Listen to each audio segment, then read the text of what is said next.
तो थोड़ा सा डिस्क्राइब कर देता हूँ कि हम लोगों ने अभी तक क्या क्या कवर कर लिया है। तो डे वन में सबसे पहले मैंने आपको ये बताया था कि हम लोग यहाँ पर इक्लिप्स को सॉरी जेडीके को इंस्टॉल करते हैं। जेडीके को इंस्टॉल करने के बाद हम लोगों को एंड्रॉयड स्टूडियो पे काम करना है, तो एंड्रॉयड स्टूडियो को इंस्टॉल करते हैं। देन फिर उसमें अगर कोई पर्टिकुलर टेक्स्ट बॉक्स हमको यहाँ पे यूज़ करना है तो टेक्स्ट व्यू को हम लोग यूज़ करते हैं। टेक्स्ट व्यू जो होता है वो हम लोग कब लिख सकते हैं, जब हमारे पास कोई भी एक लेआउट आपको अगर डिज़ाइन करना होता है, तो लेआउट डिज़ाइनिंग को यूज़ करने के लिए आपको यहाँ पर पूरा प्रोसेस मैंने समझाया था कि उसमें अगर आपको काम करना है तो आप रैप कंटेंट का यूज़ करोगे, मैच पेरेंट का यूज़ करोगे। सो ये सब हम लोगों ने डिस्कशन कर लिए। ठीक है। तो प्रीवियस सेशन में अभी तक हम लोगों ने डिस्कशन किया हुआ था कि अगर हमारे पास कोई भी लॉगिन पेज होगा तो इस पर्टिकुलर लॉगिन पेज के ऊपर जब आप काम करोगे तो एक्सएमएल कैसे डिज़ाइन करते हैं। तो लास्ट सेशन में मैंने आप लोगों के साथ डिस्कस किया था कि इस एक्सएमएल को डिज़ाइन करने के लिए हमारे पास कस्टम लेआउट हम लोग यहाँ पे डिज़ाइन करते हैं। तो कस्टम लेआउट मैंने आपको बताया था, प्लस साथ में ये भी बताया था उस कस्टम लेआउट को अपने पेज के साथ कैसे यूज़ करोगे। तो प्रीवियस सेशन में हम लोगों ने ये कुछ इस तरीके का लॉगिन पेज ऐसा डिज़ाइन किया। ठीक है। अब जो लॉगिन पेज हम लोगों ने डिज़ाइन किया हुआ था, अब इसके ऊपर आज हम लोगों को कोड स्टार्ट करना है जावा का। तो जावा का कोड क्या कहता है, मैं आपको बेसिक कॉन्सेप्ट समझा देता हूँ। जावा ये कहता है कि जब भी आप अपने प्रोसेस को करने जा रहे होगे, चाहे आप कोई भी फॉर्म पे काम करो, registration form, login form, order summary form, कोई भी पेज आपके पास हो, तो अब आपको यहाँ पे कहीं ना कहीं जावा के कोड को इम्प्लीमेंट करना पड़ेगा। तो जावा के कोड को इम्प्लीमेंट करने के लिए ही अब आपको आगे का प्रोसेस यहाँ पे देखना है कैसे काम करना है। अब मान लीजिए मैंने ये दो बॉक्स बनाए हुए हैं, एक बॉक्स के अंदर आपने अपना कोई वैल्यू रखा, दूसरी बॉक्स में भी कोई वैल्यू रखा। तो बटन पे क्लिक करने के बाद ये वैल्यू आप अपने लॉग के अंदर देख पाओ कि ये डेटा हमारे पास डिस्प्ले हो रहा है या नहीं हो रहा है। तो अब इस काम को किया कैसे जाएगा, इस काम को कैसे आप इम्प्लीमेंट करोगे। तो अगर किसी पेज के ऊपर अगर आपको एक से ज्यादा कंपोनेंट्स वहां पे दिखाई देते हैं, तो हर एक कंपोनेंट का एक सेपरेट नेम यहाँ पे डिफाइन किया जाता है। तो उस नेम को डिफाइन करने के लिए हम लोग यहाँ पे यूज करते हैं आईडी का। आईडी का मतलब होता है आइडेंटिफिकेशन।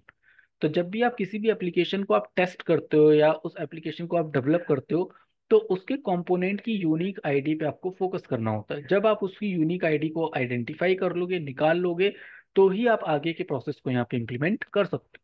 ठीक है। तो ये काम करना कैसे है, जैसे ये पेज है हमारे पास, इस पेज में हमारे पास यूजर नेम है और पासवर्ड है। तो ये जो यूजर नेम है इसका एक यूनिक नेम होगा, पासवर्ड है इसका एक यूनिक नेम होगा, और ये बटन है इसका एक यूनिक नेम होगा। तो जब आप अपने कोड को देखोगे, तो जब मैंने सेशन लास्ट टाइम पे एंड किया था तो आप लोगों को बताया था कि ये इस तरीके से हम लोगों को यहाँ पर नेम्स के साथ साथ, ठीक है, ये जब डिजाइन करोगे ना तो आप लोगों को यहाँ पर ये आईडी भी डिफाइन करनी पड़ेगी। तो मैं एक बार यहीं से दोबारा से स्टार्ट कर देता हूँ कि ये काम हम लोगों ने क्यों किया, इसका पर्टिकुलर पर्पस क्या है, तो आप लोगों को और ज्यादा इजीली क्लियर हो जाएगा। अब कॉन्सेप्ट के अकॉर्डिंग क्या है, हमारे पास यहाँ पर ये पेज बना हुआ है। पेज बना हुआ है, जब आप इसको एप्लीकेशन को रन करोगे, तो डेफिनेटली रन करने के बाद इसके ऊपर जो भी डेटा आप यहाँ पे लिखोगे वो आपके पास किसी ना किसी जगह पे डिस्प्ले होना चाहिए। या तो आप किसी सर्वर के ऊपर उसको सेंड कर दो, या आप अपने एक पेज से दूसरे पेज पे ले जाओ, या आप उसको बटन पे क्लिक करके अपने ही उसी पेज के ऊपर नीचे कहीं आपको डिस्प्ले कराना है, तो ये सारे काम आप कर सकते हो, बहुत सिंपल है। लेकिन आपको इसका स्ट्रक्चर देख के ये समझ में आना चाहिए कि हम इसको डिजाइन करने के साथ साथ हमको जावा में भी कुछ ना कुछ काम करना पड़ेगा। तो ये जो लॉगिन का हम लोगों ने यहाँ पे पेज बनाया हुआ था, इस पेज के अंदर ही हम लोगों को यहाँ पर थोड़ा सा प्रोसेस और इम्प्लीमेंट करना पड़ेगा। ठीक है, यहाँ पे इम्प्लीमेंट करना है। तो उसको करने के लिए हम लोगों को यहाँ पर एक छोटा सा कॉन्सेप्ट देखना है कि जब आप अपनी एप्लीकेशन को यहाँ पे रन करोगे, तो इस पर्टिकुलर बॉक्स का, ये जो बॉक्स आप लोग यहाँ पे देखते हो, इसका आपको यहाँ पे नाम डिफाइन करना पड़ेगा। कैसे डिफाइन करोगे, इसका एक यूनिक आईडी बनाओ, इसका भी एक यूनिक आईडी बनाओ, और इसका भी एक यूनिक आईडी करो। तो आईडी एट्रीब्यूट के थ्रू ही आपको यहाँ पे प्रोसेस इंप्लीमेंट करना है। क्या प्रोसेस इंप्लीमेंट करना है, हम लोगों को यहाँ पर इंप्लीमेंट करना है कि हम किसी भी तरीके से इस आईडीज के थ्रू, एट्रीब्यूट, आईडी क्या है हमारे पास, this is called a attribute. इस एट्रीब्यूट का यूज करके हम इसका नाम डिफाइन करें, इसका नाम डिफाइन करो और बटन पे क्लिक करने का काम करें। ठीक है। सो ऐसे प्रोसेस को करने के लिए जो आपको डिजाइन मैंने लास्ट टाइम पे बना के दिया था, उसी को ही हम लोग यहाँ पे इम्प्लीमेंट करके देखते हैं। ठीक है। सो जस्ट अ सेकेंड, मैं इसको स्टार्ट करता हूँ। तो ये लॉगिन पेज है। अब इस लॉगिन पेज के अंदर हम लोगों को यहाँ पे आईडी बनानी है। तो एक इस कंपोनेंट का पर्टिकुलर हमको यहाँ पे आईडी बनानी है, तो आप यहाँ पे क्या करोगे, आईडी एट्रीब्यूट को लिखोगे, आईडी @id। जो भी यहाँ पे आपको आईडी का नाम देना है वो आप दोगे। जैसे हम लोग को यूजर नेम लेना है, तो हमने यहाँ पे कर दिया ed_, यूजर नेम। एक तो ये हो गया हमारे पास। पासवर्ड के लिए भी काम करना है, तो यहाँ पर आप एक और एट्रीब्यूट ऐड कर दो, id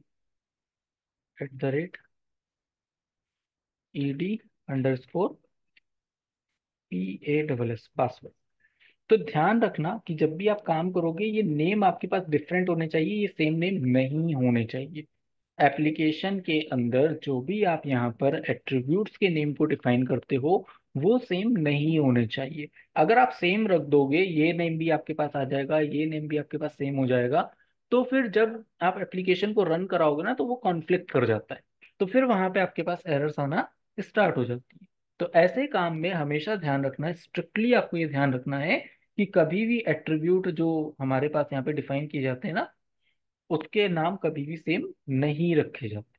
अब इसका जावा में कहाँ इम्प्लीमेंटेशन करेंगे, तो जावा के अंदर जैसे आपके पास यहाँ से कोड स्टार्ट होगा, जब आप कोड करोगे तो यहाँ पे आपके पास क्लास बनी हुई है, ये एक्सटेंड करता है कॉम्पैक्ट एक्टिविटी को। इसके अंदर आपके पास आता है सेट कंटेंट व्यू r.layout.activity, ये आपके पास पूरा स्ट्रक्चर बन के आता है। अब इसी स्ट्रक्चर में जावा में जितने भी आपने वहाँ पे एडिट टेक्स्ट बनाए रखे होंगे, उसको आपको यहाँ पे एक्सेस करना है। तो आप वो कैसे करोगे, इसमें आप यहाँ पे एडिट टेक्स्ट रखोगे। एडिट टेक्स्ट में जो भी आपको यहाँ पे वेरिएबल का नाम डिफाइन करना है, वो आप यहाँ पे नाम डिफाइन कर सकते हैं। ठीक है। तो ध्यान रखना, this is a variable name. जैसे जावा के अंदर अगर आप लोग काम करते हो, तो जावा में हम लोग क्या लिखते हैं, इंटीजर a = 10 लिख दिया। तो 10 वैल्यू हो गई, ए वेरिएबल नेम हो गया, इंटीजर डेटा टाइप हो गया। इसी तरीके से यहाँ पे जब आप लोग काम करते हो, तो एक्सएमएल जो हमको दिखाई दे रही है इसके अंदर, उसी एक्सएमएल को अगर आप देखोगे, तो आपने क्या डिफाइन किया था, एडिट टेक्स्ट को डिफाइन किया। ठीक है। दूसरा हमने क्या डिफाइन किया, हमने बटन को डिफाइन किया। तो ये आप यहाँ पर इस तरीके से डिफाइन करके उसके वेरिएबल्स को इनिशियलाइज कर दोगे। अब ये वेरिएबल्स का रोल हम लोगों को क्यों प्ले करना है, क्योंकि जब तक हम उसके अंदर डेटा नहीं लिखेंगे, बटन पे क्लिक नहीं करेंगे, तब तक हमारा प्रोसेस हो ही नहीं पाएगा। तो आपको अपने एडिट नेम को यहाँ पे लेना है, इसका ऑब्जेक्ट बनाना है, फाइंड व्यू बाई, सॉरी हाँ, फाइंड व्यू बाई आईडी। ये फाइंड व्यू बाय आईडी को अगर आप तोड़ोगे, तो फाइंड का मतलब हो गया पता करना, व्यू का मतलब हो गया देखना, बाय आईडी मतलब आईडी के थ्रू आपको यहाँ पे ये देखना पड़ेगा कि क्या हमारे पास जो नाम यहाँ पे डिफाइन किया जा रहा है, r.id.ed नेम, क्या ये ईडी नेम हमारे पास विजिबल है, क्या ये ईडी नेम हमारे पास लिखा गया है। अगर ये नाम लिखा गया होगा, तो आपको अपने यहाँ पर दिखाई देने लगेगा, और आपको फिर कोड में एरर भी नहीं मिलेगी। अगर ये नाम यहाँ पर मान लो आपने गलत लिख दिया, मैं आपको जस्ट एग्जांपल समझा रहा हूँ कि ये आपने रॉन्ग लिख दिया, तो यहाँ पर एक इंडिकेशन आपके पास आ जाएगा कि ये नाम जो है ना, वो कंटेन नहीं हो रहा है, मैच नहीं कर पा रहा है, या और मैच ना करने की वजह से आपके पास एरर्स आना स्टार्ट हो जाती है। तो ध्यान रखना कि आईडी को हमेशा पहले आप कहाँ पे डिफाइन करोगे, एक्सएमएल के अंदर आप यहाँ पर डिफाइन करोगे। जब आप एक्सएमएल के अंदर आईडी को डिफाइन कर लोगे, उसके बाद ही आप यहाँ पर अपने पेज के ऊपर जाके जो भी आपने एट्रीब्यूट यूज किया, उस एट्रीब्यूट को लिखने का ये तरीका होता है। सेम काम पासवर्ड के लिए भी करना है, तो ईडी यहाँ पे आप करोगे पासवर्ड = फाइंड एलिमेंट या find view by ID r.id.ed password. ठीक है। ये इस तरीके से आप यहाँ पे अपने काम को कर लो। अब नेक्स्ट स्टेप क्या आएगा, नेक्स्ट स्टेप इसमें है कि अगर आप बटन की भी फंक्शनैलिटी को ऐड करते हो, तो आपको यहाँ पे बटन का भी प्रोसेस इस्तेमाल करना पड़ेगा। तो आप क्या करोगे, यहाँ पे btn find view by ID r.id. देखो बीटीएन हम लोगों ने शायद बटन का नहीं दिया है, तो यहाँ पे एरर शो कर रहा है। और इंडिकेशन में भी अगर आप देखो, तो डॉट करने के बाद यहाँ पे इंडिकेशन में कुछ नहीं आ रहा है। ठीक है, तो ये इंडिकेशन प्रोसेस कैसे आएगा? जब आप लॉगिन वाले पेज पे जाओगे, बटन पे भी जाके आपको यहाँ पे एक पर्टिकुलर आईडी क्रिएट करनी पड़ेगी। तो आप यहाँ पे आईडी करोगे, @id डाल दोगे, @id, और आईडी का भी आपको यहाँ पे एक अलग नेम रखना पड़ेगा। जैसे लॉगिन का है, तो आप login_button कर दो, ताकि हमको ये याद रहे कि हमने ये लॉगिन वाले पेज में इसका नाम रखा। ठीक है, तो वो मिसमैच नहीं करेगा और आपका प्रोसेस भी बहुत अच्छे से काम करेगा। हमारा भाई, फाइल सेव नहीं हुई क्या? @+id देन लॉगिन बटन, इसी लॉगिन बटन का जो भी नाम है इसको कॉपी करके आप यहाँ पे अपने पास पेस्ट कर लोगे। बस हो गया, सिंपल है। ठीक है, सिंपल है कॉन्सेप्ट। तो आपने क्या किया अभी तक, इन सारे कंपोनेंट्स का एक एक आईडी, एक एक यूनिक नेम आपने यहाँ पे डिफाइन करके रख दिए। तो जो भी यूनिक नेम आपने यहाँ पे डिफाइन किया हुआ है, उसका पर्टिकुलर यूनिक नेम को आप यहाँ पे इम्प्लीमेंट करके काम करा सकते हो। तो ध्यान रखना हमेशा कि जो भी आप वेब पे, सॉरी, मोबाइल के पेजेस पे काम कर रहे हो या वेबसाइट के पेजेस पे काम कर रहे हो, हर एक एट्रीब्यूट का, मतलब हर एक कंपोनेंट का एक पर्टिकुलर एट्रीब्यूट नेम आपको यहाँ पे डिफाइन करने की जरूरत होती है। तभी वो जावा के साथ इंटरेक्ट करेगा, और वो जब इंटरेक्शन करेगा, उसका वहां पे नाम उसको दिख जाएगा, तो ही आगे का प्रोसेस यहाँ पर हो पाएगा। तो अभी आपने क्या किया है, अभी अगर आप एप्लीकेशन को रन कराओगे तो आपके पास क्या होगा? आप यहाँ पे नाम डाल दोगे, यहाँ पे नाम डाल दोगे, बटन पे क्लिक कराओगे। लेकिन बटन पे क्लिक कराने के बाद जो मेन फंक्शनैलिटी थी वो अभी मिसिंग है। क्या मिसिंग है?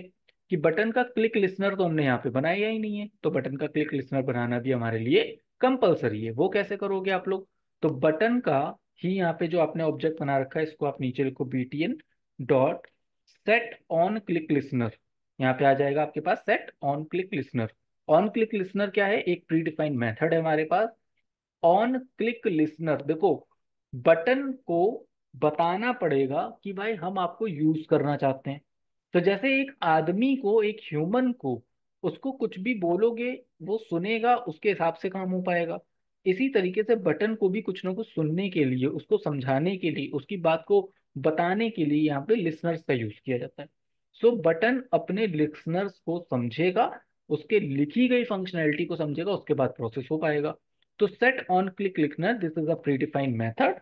इसी मेथड को आप यूज करोगे, और ये जो आपने ब्रैकेट बनाया है, इस ब्रैकेट के अंदर आप इसमें new view on click listener नाम का मेथड होता है, उसको यहाँ पे यूज करोगे। तो जब आप इसको यूज करोगे तो ऑटोमेटिकली आपके पास क्या आ जाएगा? पब्लिक वॉइड क्लिक नाम का एक मेथड आ जाएगा। और इस मेथड के अंदर जो भी आपको यहाँ पे टास्क परफॉर्म करना है वो आप आसानी से कर सकते हो। तो ये जो आपने, आपके पास एक्स्ट्रा पार्ट आता है ना, इसका मतलब क्या है कि ये कहीं ना कहीं अपने किसी क्लास में इंटरेक्ट हो रहा होगा, किसी इंटरफेस के अंदर बना होगा, जहां से ये बाय डिफॉल्ट हम लोग यहाँ पे एक्सेस कर लेते हैं। तो वो इंटरनली क्या करता है, उससे हमें लेना देना नहीं है। बस आपको सिंटेक्स ध्यान रखना है कि जब भी आप बटन के लिसनर पे काम करते हो, या टेक्स्ट के लिसनर पे काम करते हो, या किसी लिस्ट के लिसनर पे काम करते हो, वहां पे आपको सेट ऑन क्लिक लिसनर या सेट आइटम क्लिक लिसनर जैसे मेथड का यूज करना पड़ेगा। ठीक है, सिंपल है।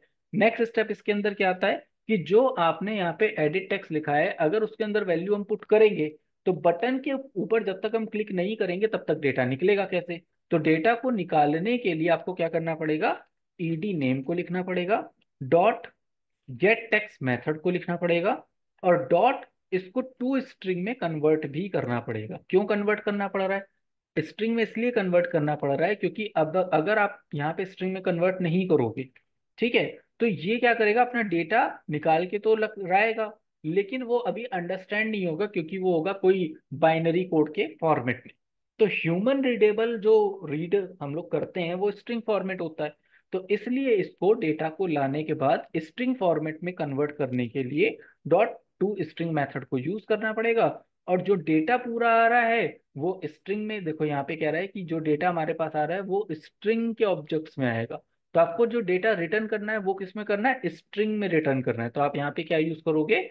स्ट्रिंग को रिटर्न कराओगे। स्ट्रिंग रिटर्न करेगा, नेम में जाके यहाँ पे अपना डेटा स्टोर करा सकते हो। तो जो भी बटन पे आप फंक्शनैलिटी लिखोगे, वो बटन पे क्लिक करने के बाद ही एप्लीकेबल होगा, उससे पहले एप्लीकेबल नहीं होगा। इसी लाइन को आपको दोबारा से कॉपी करना है, कॉपी करने के बाद पेस्ट करना है। अब आपने नेम के लिए किया था, अब यहाँ पे आप पासवर्ड के लिए कर देना। सो ये पासवर्ड के लिए हो गया। ईडी नेम की जगह क्या आ जाएगा, ईडी पासवर्ड आ जाएगा। तो ये ईडी पासवर्ड को भी कॉपी कर लेना, इसको भी आप यहाँ पे पेस्ट कर देना। तो ये दोनों वेरिएबल्स आपके पास आ गए हैं। अब आपको ये वेरीफाई करना है कि एक्चुअली में ये डेटा सही है कि गलत है। तो जैसे जावा में है, या फिर पाइथन में है, या फिर अलग अलग टेक्नोलॉजी में डेटा को डिस्प्ले कराने के लिए system dot out dot println या फिर प्रिंट एलन, इन सब कॉन्सेप्ट को यूज किया जाता है। इसी तरीके से एंड्रॉयड में किसी डेटा को डिस्प्ले कराने के लिए लॉग का यूज किया जाता है। तो लॉग डॉट डी या log dot D, D for होता है डिबगिंग करना।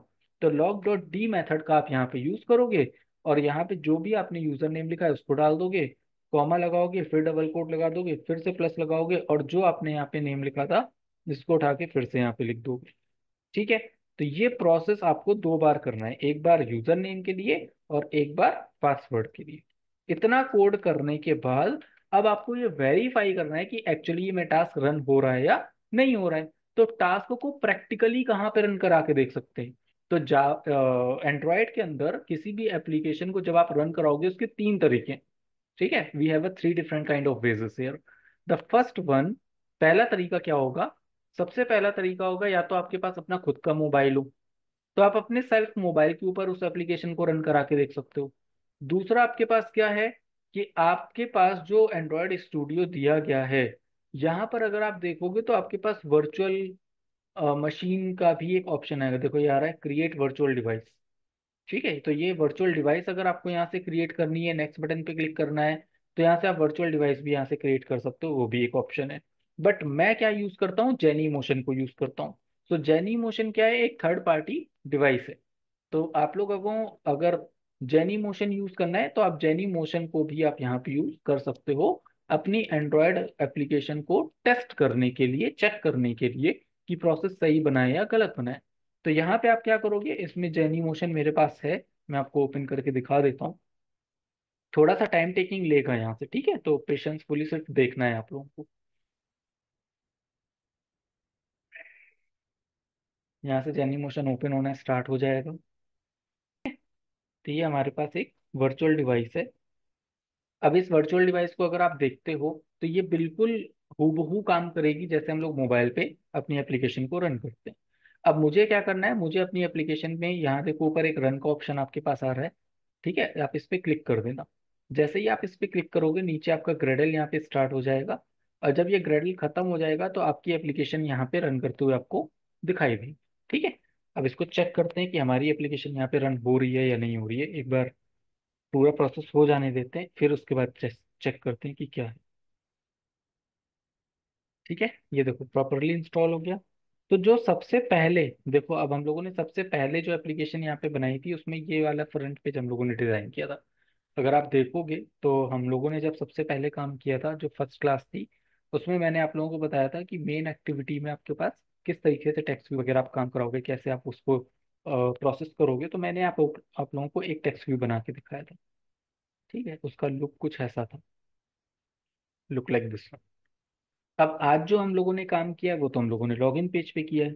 तो लॉगिन पेज को कैसे रिप्लेस करेंगे, तो मैनिफेस्ट की फाइल है इसके अंदर। मैनिफेस्ट फाइल के अंदर एंड्रॉयड मैनिफेस्ट की एक एक्स्ट्रा फाइल आपको मिलेगी।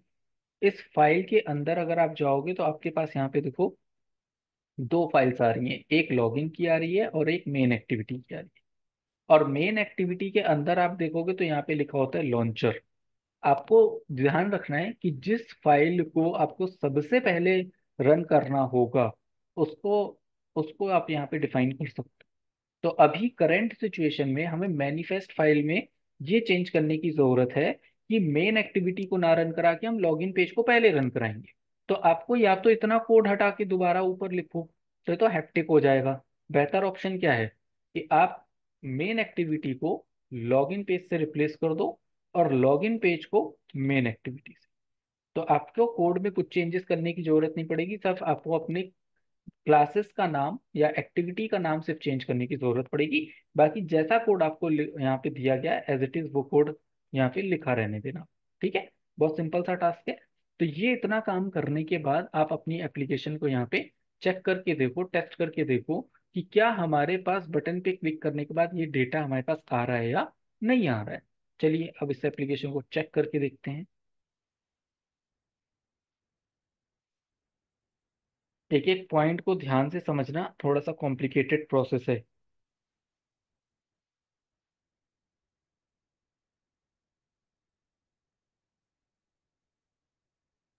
हो गया, यहाँ तक रन कर गया। रन करने के बाद अब आप यहाँ पे वैल्यू डाल के देखो, जैसे मान लो मैंने डाल दिया ABCD। ठीक है, पासवर्ड मैंने डाल दिया ABCD, और फिर सेंड बटन पे क्लिक किया। तो डेटा कहाँ है, वो तो दिखाई दे नहीं रहा। अब क्या करेंगे, अगर हमको यहाँ पे डेटा नहीं दिख रहा है तो कहीं तो हमारे पास डेटा आ रहा होगा ना। उस चीज को आप कैसे वेरीफाई करोगे, तो एक काम करता हूँ, मैं इसको एप्लीकेशन को दोबारा से रन करके दिखाता हूँ। और अब जब आप एप्लीकेशन को रन करोगे तो ध्यान रखना, आपके पास नीचे एक ये छोटा सा पॉपअप बॉक्स ओपन हो जाता है।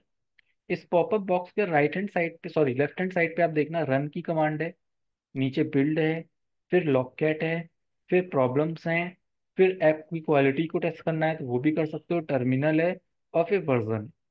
तो हम लोगों को यहाँ पर क्या करना है, हम लोगों ने यहाँ पे क्या यूज किया है, लॉग को यूज किया है। तो इनके ऑप्शंस में आपको एक log.d का यानी कि लॉगकैट का ऑप्शन मिलता है, इसको आप ओपन करके रखना।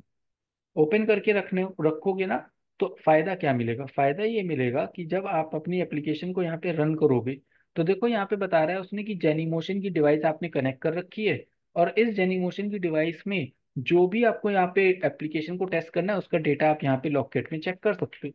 जैसे अगर आप लोगों ने इक्लिप्स पे काम किया हो तो इक्लिप्स का सारा डेटा हम लोग कहाँ देखते हैं, कंसोल स्क्रीन के ऊपर। इसी तरीके से एंड्रॉयड एप्लीकेशन के अंदर जब आप काम करोगे तो सारा डेटा आप कहाँ देखोगे, लॉककेट के अंदर।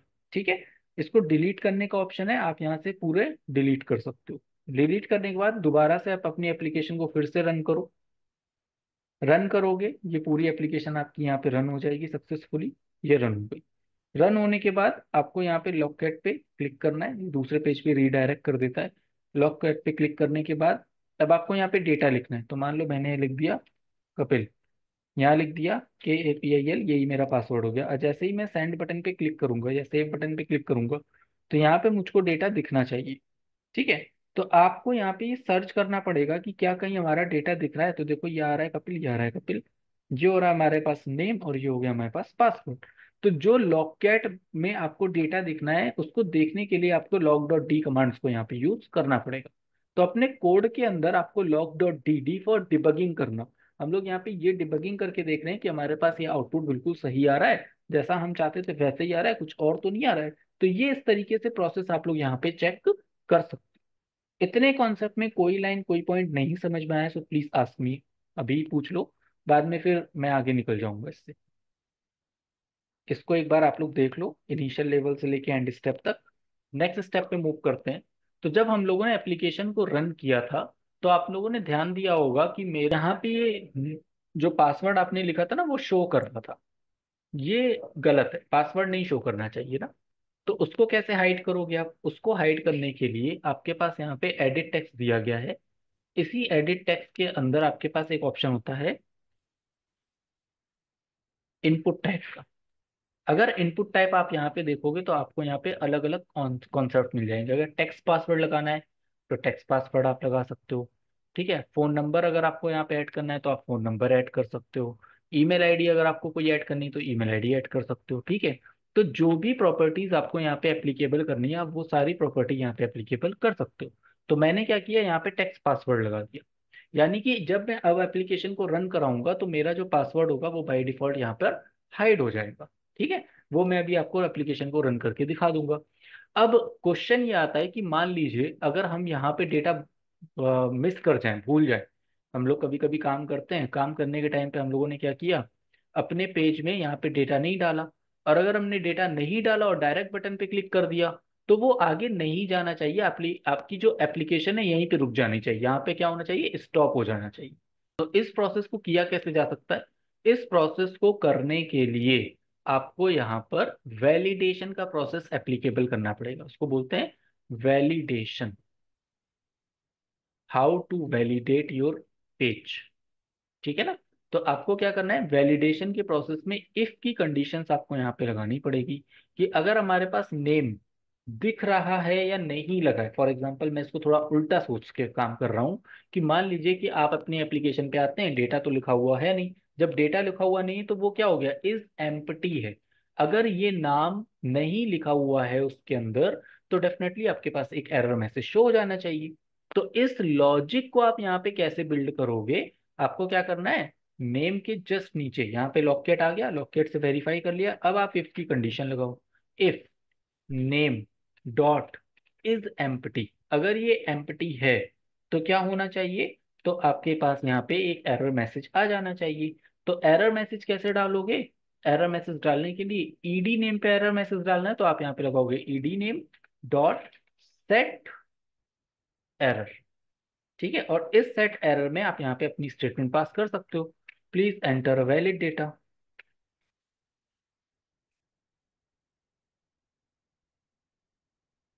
ठीक है, इस तरीके से हो जाएगा। एल्सिफ लगा दो आप यहाँ पे। ठीक, अगर इसमें कोई प्रॉब्लम आ रही होगी एल्सिफ लगाओगे, एल्सिफ कर देना आप यहाँ पर, और यहाँ पे पासवर्ड के लिए कर देना पासवर्ड डॉट इज एम्प्टी। ठीक है, अगर ये हमारे पास एम्प्टी है तो भी आपके पास यहाँ पे क्या होना चाहिए, एक एरर मैसेज जनरेट हो जाना चाहिए। तो वो किस में होना चाहिए, वो ईडी पासवर्ड वाले में आ जाना चाहिए। ठीक है, अब इतना कोड करने के बाद फिर से एप्लीकेशन को मैं आपको रन करा के दिखा देता हूँ।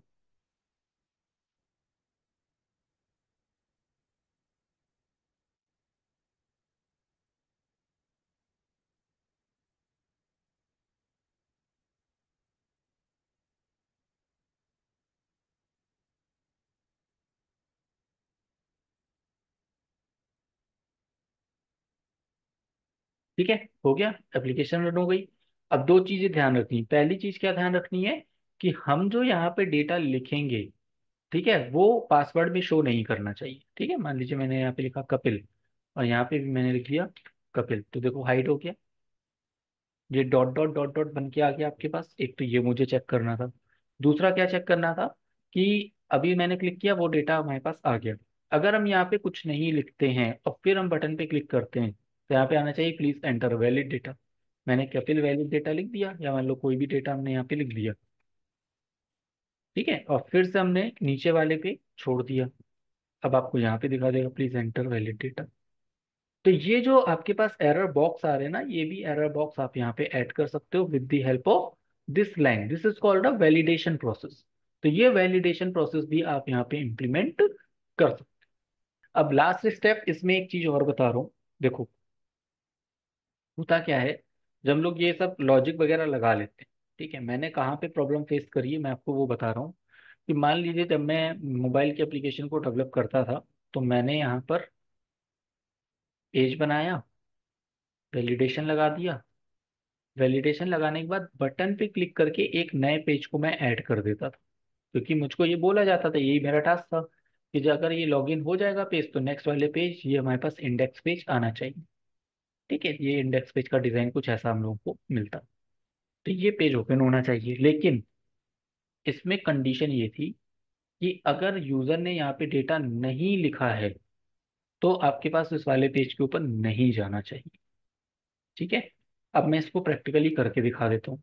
मान लीजिए मुझको यहाँ पे एक न्यू एक्टिविटी क्रिएट करनी है, तो मैंने यहाँ पर एक एक्टिविटी क्रिएट करी, उस एक्टिविटी का नाम रखा एम्प्टी व्यू एक्टिविटी और इसका नाम रख दिया इंडेक्स। ठीक है, ये मेरा मास्टर पेज हो जाएगा आने वाले समय में। तो ये मेरा हो गया इंडेक्स पेज, इस पे क्लिक किया, इसको जनरेट होने देते हैं।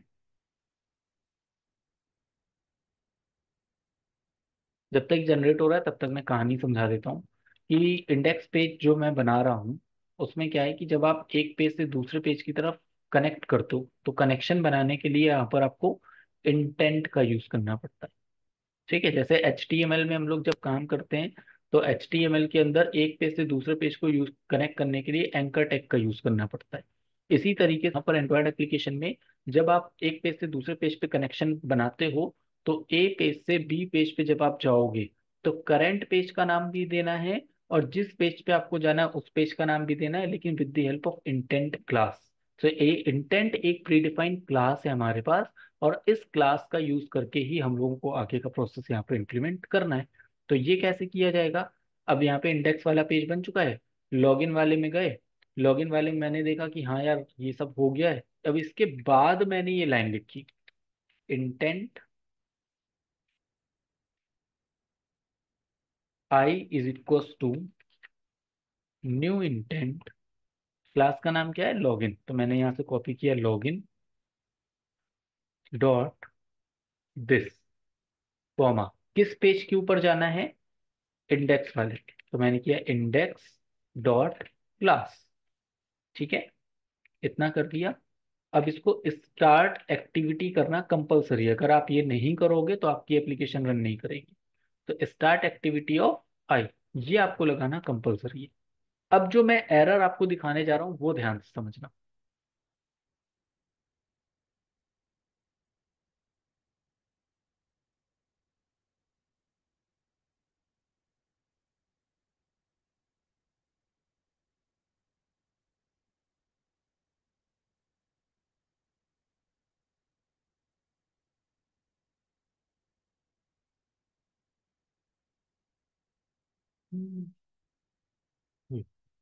एप्लीकेशन रन कर गई, आपके पास ये वाला पेज भी आ गया, इसमें आपने वैल्यू नहीं पुट करी है अभी, क्लिक किया, एरर आ रही, दूसरे वाले पेज पे पहुंच गया। फिर आपने सोचा हो सकता है हमने कुछ गलत किया हो, आपने दोबारा यहाँ पे एक वैल्यू लिख दी, फिर दूसरा वाले में पासवर्ड नहीं डाला, सेव बटन पे क्लिक किया, ये फिर से पहुंच गया। तो यानी कि हमने क्या किया, हमने वैलिडेशन प्रोसेस तो सही लगाया, लेकिन फिर भी अभी कहीं ना कहीं कुछ ऐसी चीज मिस हो रही है हमसे, जो हम आगे इसको पहुंचाने से रोक नहीं पा रहे। ये एक बहुत बड़ा पॉइंट है इस पूरी एप्लीकेशन में कि जब भी हम किसी भी वैलिडेशन प्रोसेस के ऊपर काम करते हैं, जब भी हम किसी भी पेज को वैलिडेट करते हैं, तो वैलिडेशन के टाइम पर हमको ये ध्यान रखना पड़ेगा कि हम अपनी एप्लीकेशन को एक पेज से दूसरे पेज पे जब ले जाएंगे, तो यहाँ पे डेटा अगर हमने फिल कर दिया है तो ही ये आगे जाना चाहिए। अगर हमने डेटा फिल नहीं किया है तो ये एक पेज से दूसरे पेज की तरफ मूव नहीं करना चाहिए। क्लियर है, कॉन्सेप्ट समझ में आ रहा है, यस और नो? यस। ठीक है, अब ये क्या है, ये क्वेश्चन है। ठीक है, इस क्वेश्चन का सॉल्यूशन आप लोग कल तक मुझे दे सकते हो। ठीक है, अगर नहीं दे पाओगे तो मैं डेफिनेटली आपको समझा दूंगा। तो ये एक ऐसी क्वेरी है जो बहुत सारे इंटरव्यूज में पूछी जाती है कि अगर हम किसी एप्लीकेशन को वैलिडेट करते हैं, और वैलिडेशन के टाइम पे स्पेशली टेस्टर से भी ये सारे क्वेश्चंस पूछे जाते हैं कि अगर एक पेज से दूसरे पेज पे जा रहे हैं, वहाँ पे सही तरीके से इफ एल्स नहीं लगे हैं तो हमें क्या करना चाहिए, क्या डिस्क्रिप्शन देने चाहिए। तो ये काम उनके लिए भी होता है, यही वो सब टेस्टर टेस्ट करते हैं, एप्लीकेशन को टेस्ट करने के टाइम पे ध्यान रखा जाता है कि जब ये कोड बनाया होगा उन्होंने, तो डेवलपर के पॉइंट ऑफ व्यू से मैं बता रहा हूँ कि जब कोड बनाया है तो उसने अपने अकॉर्डिंग तो सही बनाया, सब कुछ सही है, लेकिन जब एप्लीकेशन जब टेस्ट की जाती है तो पता चला भाई उसके में एरर आ रही है, वो समझ ही नहीं पा रहा उसकी गलती क्या है। तो ऐसी गलतियां होती हैं, नॉर्मल है ऐसी गलतियां होना। तो मुझे इसका कल तक सॉल्यूशन आपको बताना है। एक क्वेश्चन और मैं आपको बता रहा हूँ उसी से रिलेटेड, कि जब हम अपनी एप्लीकेशन के टाइम पर यहाँ पर नाम लिखते हैं, ठीक है, अगर हमने स्पेस डाल दिया यहाँ पर तो वो स्पेस कैसे हटेगा? जैसे आपको प्रैक्टिकली दिखा देता हूँ कि जब हम अपनी एप्लीकेशन को यहाँ पे रन करेंगे, ठीक है, रन को इसलिए करके दिखा रहा हूँ क्योंकि लॉककेट में आपको स्पेस दिखाऊंगा मैं।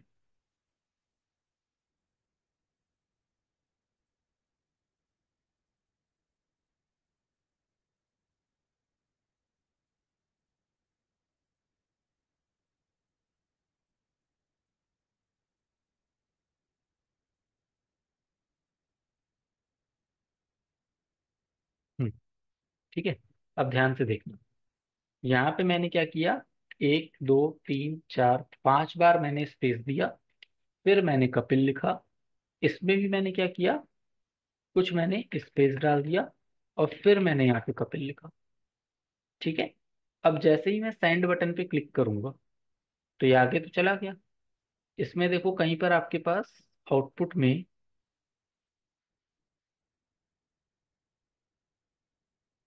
ये देखो एक्स्ट्रा स्पेस आ रहा है, ये कैसे रिमूव होगा?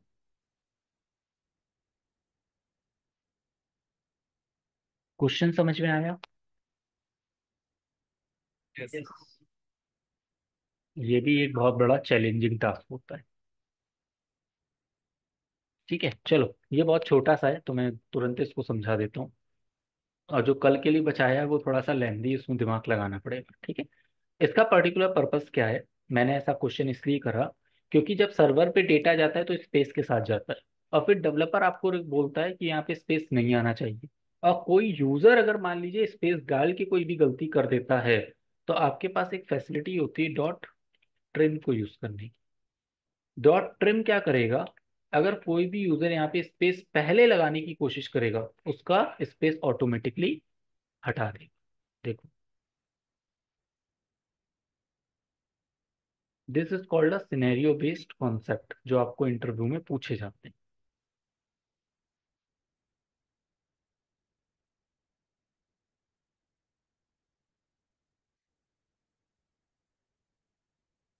ठीक है, रन हो गया। अब देखो मैंने यहाँ पे स्पेस डाल दिया और फिर लिखा कपिल। फिर पे यहाँ पे मैंने स्पेस डाल दिया और फिर यहाँ लिखा कपिल। जब आप इस पे क्लिक करोगे,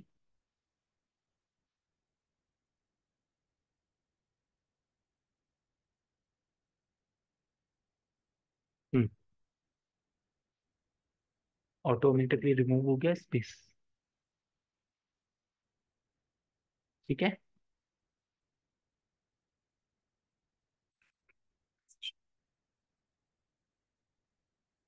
ठीक है, तो डॉट ट्रिम मेथड के लगाने से आगे का स्पेस हम लोग यहाँ पे रिमूव कर सकते हैं।